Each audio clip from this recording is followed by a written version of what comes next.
I'm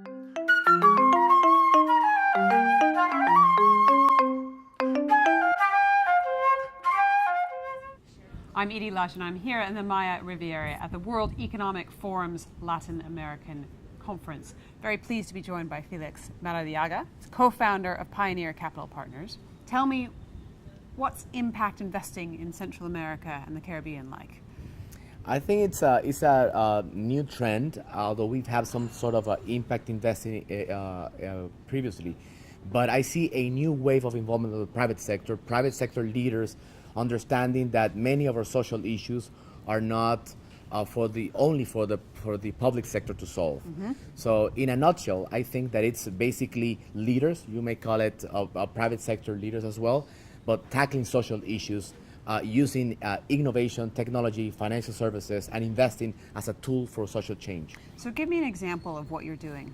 One of the things that we're trying to do is tackling the base of the pyramid, not only as consumers, but as players in regional markets. And as an example, we can say that there are plenty of people that right now do not have access to energy, electricity. They don't have access to financial services. So if you use technology to include this amazing number of people of whom in percentages, there are, I would say, the majority in Central America and the Caribbean. If you include them, you make markets more dynamic. Mm-hmm. And you use technology, for example, to make banking services more accessible to these people. And that, I would say that's one of the examples of impact investing in Central America.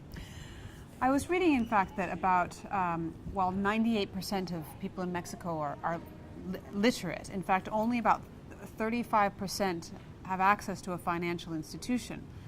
So even if you have a mobile phone and you don't have a bank, how does that work? How can you include those people?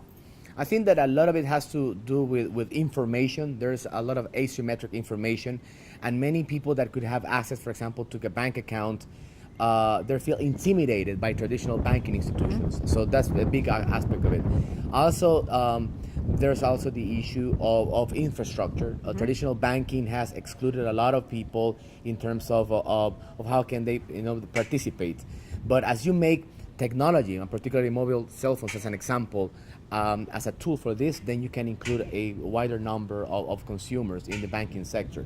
I think that another example is renewable energy. Mm-hmm. Many people, off the grid without access to traditional energy sources, but renewable energy has completely shifted this tendency, and now more communities are being included thanks to technology.